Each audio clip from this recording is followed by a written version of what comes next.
In this video, we're going to be running through the basics of how to use Cakewalk by Bandlab. Hi folks, I'm Mike and I hope you're well. Now a few weeks ago I made a video about why I thought you should choose Cakewalk by Bandlab as your DAW. You can click on this here to go and watch that video if you haven't watched it already. Now a few of you were convinced but mentioned that you had a few teething problems in getting started. So I thought I'd put together a quick guide as to how to get started with Cakewalk by Bandlab. We're going to be covering downloading, installing it, setting it up for the first time with your audio interface, and then recording a virtual instrument and a real electric guitar. So stay tuned to watch all of that. Now if this is your first time here and you like this kind of content, all about DAWs, home recording, gear reviews, plugin reviews, that kind of thing, then please do subscribe and ring the bell on YouTube so that you get notified of my future videos. Now let's get stuck in with setting up Cakewalk. 1.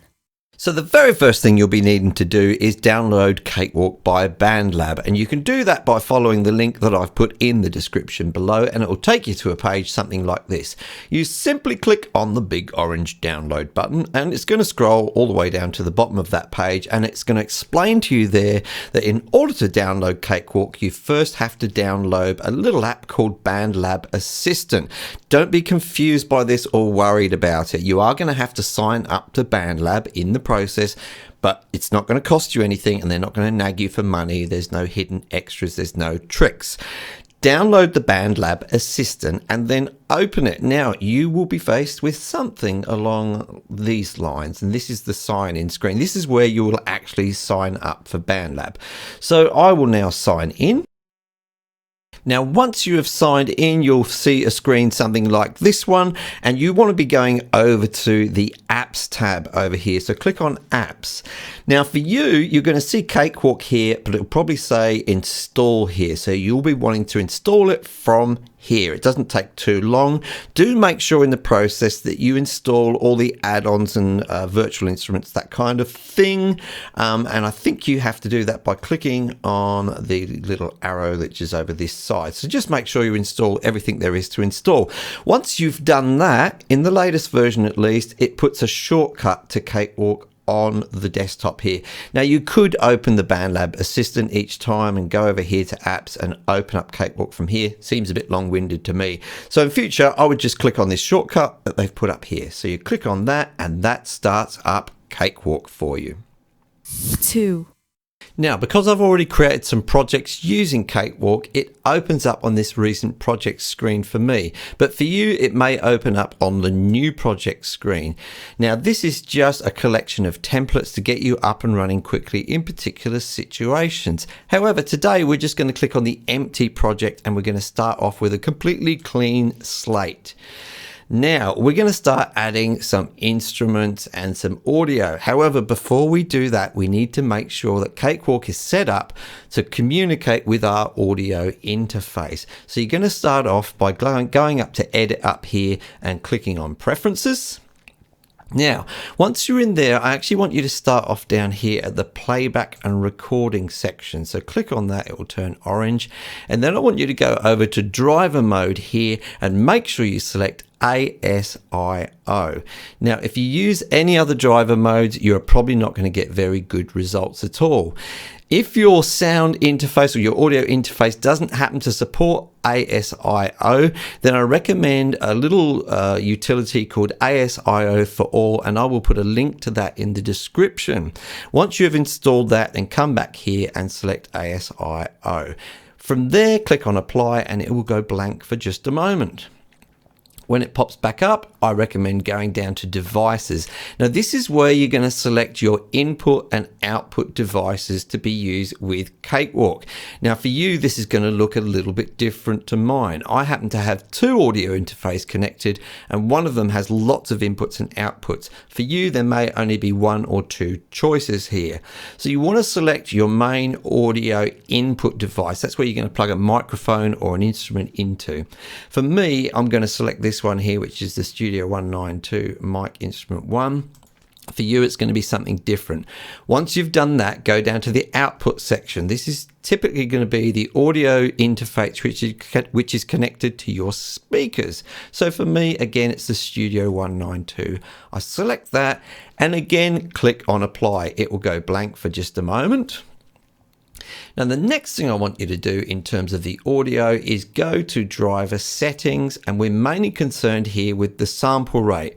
Now, for me, I record quite a lot of audio to go with video, so I have 48 kilohertz selected. However, for you, if it's just audio you're recording, you probably want to select 44.1 to start off with. You can record at higher sampling rates. We can get onto that in the future, but for now, I would keep it simple and just select 44 kilohertz. As I say, for me, I'm going to leave it on 48 because I'm doing video. Click on apply, and that should be the audio part of your audio interface set up. Now, the next thing you want to do is set up your MIDI devices. So for that, you will go down to MIDI and click on devices. Now here you will see a selection of the input and output ports. Now what kind of things will they be? They will most likely be things like MIDI controller keyboards. They may be things like control surfaces, and you may have some actual external MIDI hardware like pianos, etc., drum machines. So what you want to do is just select at least one input and output for each device. For me, again, I've got a whole bunch connected. I'm just going to select one of them, and that's this USB MIDI cable, and I'll do that for the input and for the output, and that connects up just the one MIDI keyboard that I have connected. I'll click on apply, and I should be up and running and be able to start adding instruments and audio. 3. So you're probably eager at this point to start making some music, and that's what we're going to be doing now. I'm going to give you a quick overview of adding instruments. There can be a lot to this which I won't cover, but I'll just give you the easiest way to get started. And I'm going to get started by adding some drums. So I'll go to the big plus button up here, and I'll add a track which is an instrument track. So I'll click on instrument, and then from instrument I'm going to select SI drum kit. This is the drum kit which comes with Cakewalk, so that's completely free and quite reasonable to use. For inputs, I'm going to leave it set to Omni. That means it's just going to receive triggers from any MIDI instrument that I've got connected to my PC, which I've set up earlier with Cakewalk. I'll click on create, and it creates the drum kit instrument. If I click here on the drums, you'll hear some sounds. Now, before I start recording the drums, I just want to set up my metronome so that it's working at the right tempo and I can keep in time with it. So I'm just going to click where it says 120 up here. This is where we set the tempo, and I'm going to change that to 77. I'll click on enter or return, and the tempo is now set to 77. Now I also want to make sure that when I hit the record button that there's a little bit of time for me to get comfortable and get started. So I'm going to click on the metronome settings here, and I'm going to change the count in time to 1 measure. So I get 1 measure of counting before Cakewalk actually starts to record. So I've set that up. Now, also, in addition to that, I'm just going to set my playhead over here to the second bar. I'm going to click here where it says 2 for the second bar, and that moves the playhead over to there. That just means that I haven't got everything starting right at the beginning of the track, and if there's a couple of noises before the song really starts, we get to record those as well, because you never know when you're going to want them. The next thing I'm going to do is arm the track for recording. So I just hit on this red record arming button there, and now we are ready to record these drums. I'm going to have to head over to the other side of the room to play the bass and snare drum, which I'm going to record, and I'll do that now, and I'm just going to hit this big record button up here.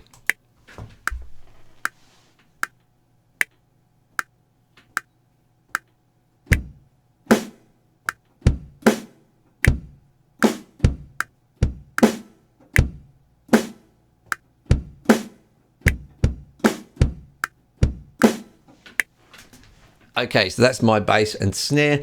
Now I want to make sure that they're really in time, so I'm going to click on the recording over here, and I'm going to press the Q button on my keyboard. The Q button brings up the quantize options. I'm going to leave that set to 1/8 and I'm going to click on OK, and that should put my bass and snare drum basically in time, and I'm just going to hit play to have a quick listen to make sure.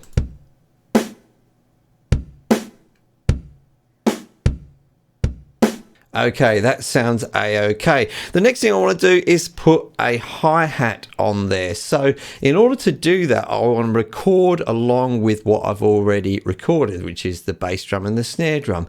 So I want to go up to this record button here and long press on my left mouse button, and that brings up some options. And I'm going to change this to sound on sound. That means I'll be able to hear what I've already recorded and record over the top of it as well with something new and retain both pieces.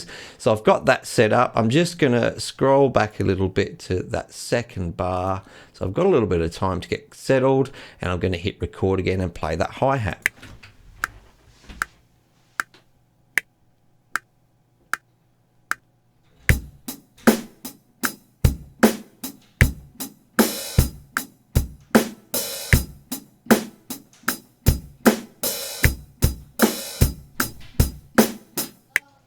So that is the hi-hat recorded. Now I'm just going to drag this track down a little bit so I can see it in a bit more detail. And you'll see, probably you can see there just the hi-hat. The bass and the snare drum are actually underneath it. So I'm going to select all of it there, and I'm going to right click on it and click on the bounce to clips, and that will just merge everything together. And now you can see the bass drum, the snare and the hi-hat all together. I'm going to click on it again and click the Q button again just to make sure it's quantized. This time I'm going to select just leave it on 8ths and click on OK, and we'll just have a quick listen to see what we've got so far.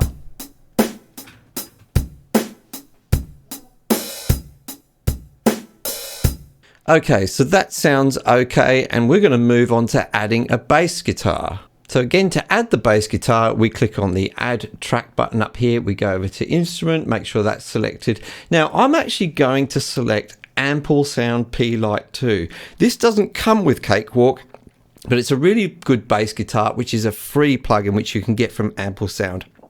I will put a link in the description so you can get that. I just happen to like it a little bit more than the bass guitar, which you do get with Cakewalk. If you can't be bothered with that, it's fine. Just select the bass guitar here that you get with Cakewalk. But I'm going to click the Ample Sound one. And again, I'm going to leave the input to Omni. I'll click on Create. And now I have a new bass guitar track.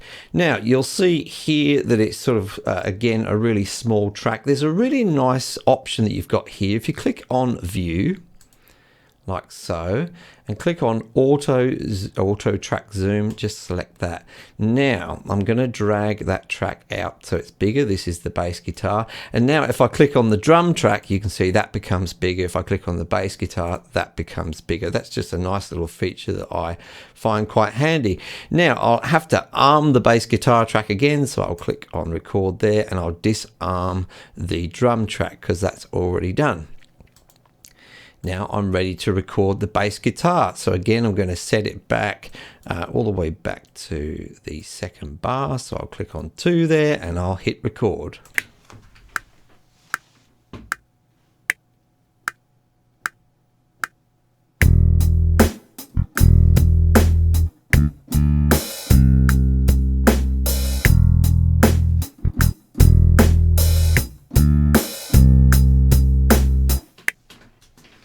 So there's my bass guitar part, and because of the little sort of beats in it, I'm going to click on it, click on quantize, Q for quantize, remember, and this time I'm going to change it to 16th and click on OK there, and let's have a listen to all of that together.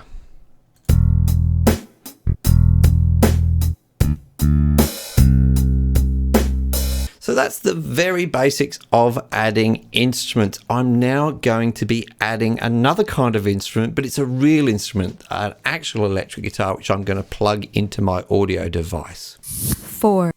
Okay, so now we've got those drums and bass guitar down, I'm going to add a real instrument, and I've got a guitar in my hand in order to do that. The principles are going to be exactly the same here if you were adding, for example, a vocal and had a microphone plugged in. It's just on this occasion I've got my guitar plugged into my audio interface. Now I've set the levels and everything which you need to do on your audio interface, not in Cakewalk itself. So you need to set them to an appropriate level, which I will cover in a different video, but basically make sure that they're not clipping. Now I will say that in the time I was away and I had a little test run, I found the tempo of the track was too slow, so I've changed it from, I think it was 77 before, and I went up the top and I changed it to 90, so you'll hear that it's a little bit faster now. So the next thing I'm going to do is go up to the add symbol again. I'll click on add, but this time instead of clicking on instrument, I'm going to click on audio, and I'm going to select an input. Now I have to go down to my device here, and I don't want this to be a stereo track, it's just in mono, so I'm going to click my second input, which is labeled the right input here in my interface. It may be different on yours, and I'll click on that, and that makes sure it's a mono track, and then I'm going to click on create.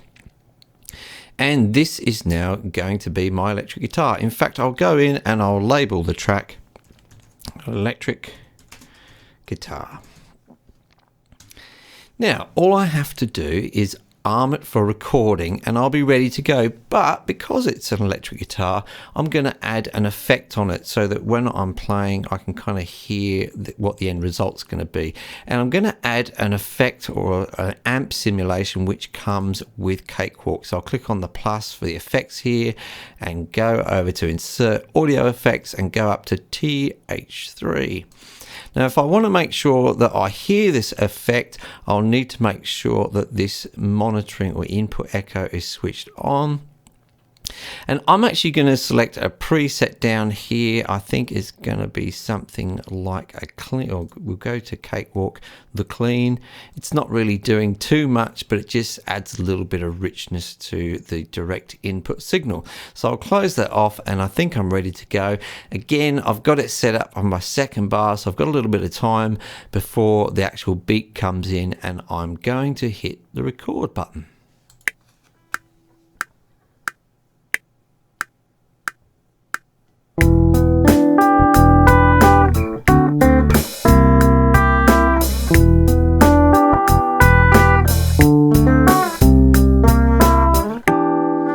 Okay, so there was a little bit over the edge there, but it's not the greatest guitar part in the world, but you can see how the process works. Now, if I just go to here and click play, we can hear it all together.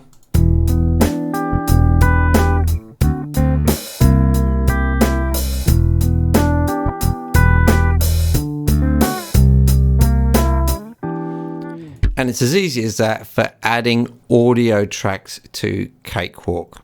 So that's the basics covered of Cakewalk by Bandlab. Obviously there's lots more to it than this, but this should just get you started. Now if you're confused about anything in the video, then please ask questions in the comments down below and I'll be more than happy to answer them for you. If there's anything you would like to know about Cakewalk specifically that I haven't covered in the video, then please do suggest future videos in the comments below as well, and I'll try and make them for you. Now if you like this video, hit the like button. If you didn't like this video, hit the dislike button twice. If you like this kind of content, then please do subscribe and ring the bell on YouTube so that you get to see my future content, and you will be seeing content such as these two things that I've got listed here. Please click on one of those and I'll see you in the next video.